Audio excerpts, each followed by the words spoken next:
সঙ্গে সঙ্গে যদি কোনো মা অন্ন সেবা না করে তাহলে একাদশীর ফল তার লাভ হয় না।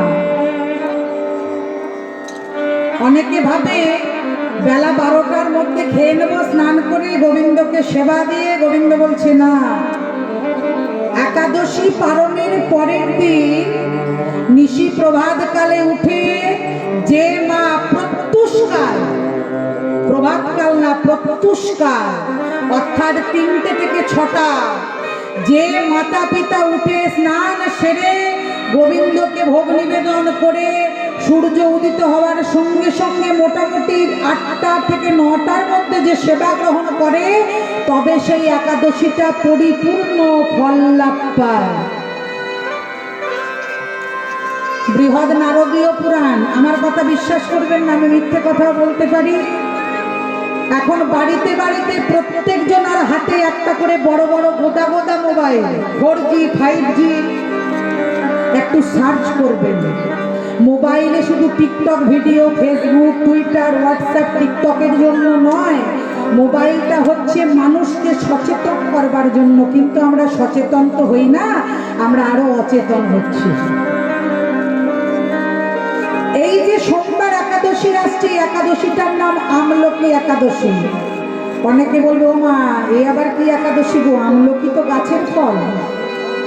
ভালো করে শুনে রাখো মা, ব্রহ্মবৈবর্ত পুরাণ, বৃহদীয় নারদীয় পুরাণ, ভক্তমাল গ্রন্থে বড় বড় করে উল্লেখিত করে লেখা রয়েছে যে আমাদের পৃথিবীতে সব থেকে পুরনো গাছ, প্রথম গাছ হচ্ছে আমলকি বৃক্ষ।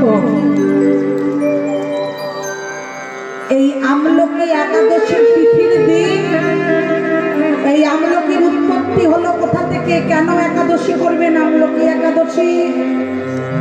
কারণ এই ফাল্গুনের শুক্লপক্ষের কৃষ্ণা তিথি ধরে যে একাদশী পালন করা হয় তার নাম হচ্ছে আমলকি একাদশী।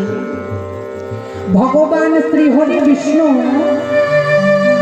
যখন শয্যায় সজ্জিত ছিলেন অনন্ত নাগের উপর, তখন মহালক্ষ্মী প্রভুর চরণ সেবা করছিলেন। এই যে ব্রত কথাটা বলছি, এইটা মনে করবেন আমলকি একাদশীর দিন, তাহলেই দেখবেন উদ্ধার। তা প্রভুর চরণ বন্দন করছে কি না? মা লক্ষ্মী।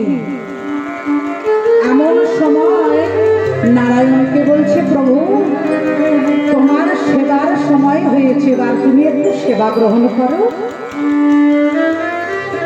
তখন ভগবান বলছে, লক্ষ্মী,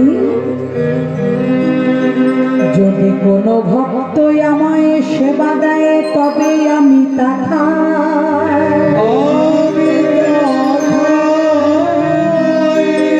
কোনো ভক্ত যদি অভুক্ত থাকে তাহলে শোনো লক্ষ্মী, আমি তো অনাহারে দিবস কাটাই।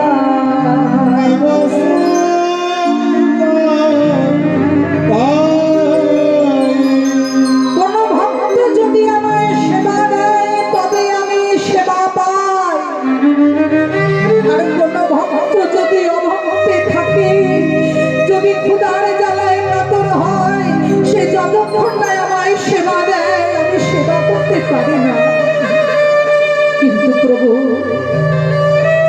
তুমি যদি সেবা না করো জগৎ যে অনাহারে যাবে। বেশ, আজকের এই তিথিতে জগৎ সংসারের মঙ্গলের জন্য দাও লক্ষ্মী, আমি আচমন সেরে তারপরে ভোজনে বসবো। মা লক্ষ্মী কি করলেন? পবিত্র মানস সরোবরের জল প্রভুর হাতে দিলেন হাত ধৌত করবার জন্য। হাত ধৌত করে যখন বদনে জল দিয়েছে, অমনি এক বিন্দু চন্দ্রমোহন মোহনিত গোবিন্দের মুখ নিঃসৃত জল পড়লেন ধরা ধামে। সেই মৃত্তিকাতে সৃষ্টি হলো এক অপূর্ব বৃক্ষ, যার নাম হলো আমলকি।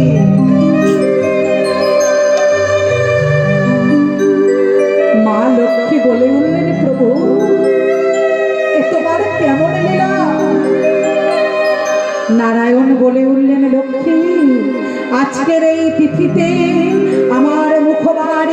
থেকে যে বিন্দু মাটিতে নিসর্গ হলো, তার থেকে যে বৃক্ষের সৃষ্টি হলো, তার নাম হলো আমলকি।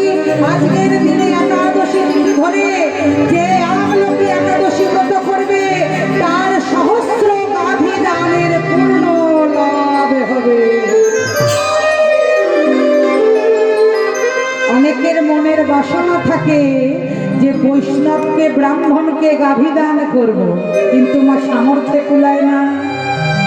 তাই এই যে সোমবার আমলকি একাদশী আসছে, এই একাদশী তিথিতে বৈদিক দেশের রাজা চৈত্ররথ, যে রাজাটা প্রথমেই ব্রতটির সৃষ্টি করেছিলেন, তার নাম হচ্ছে রাজা চৈত্ররথ।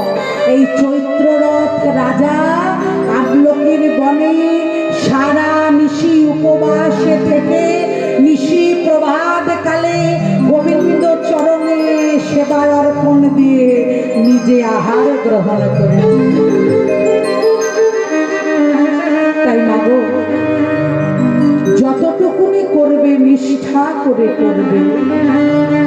তাই প্রভু আমার জগৎকে শিক্ষা দিলেন, এই আমলকি গাছের তলায় যে বৈষ্ণব সাধু গুরুজন উপবাসে থেকে আমার নাম করে জল নিবেদন করবে, তাকে স্বর্গে সহস্র গাভী দান এবং বৈষ্ণব করে আমি আমার চরণ তলে আশ্রয় দেব।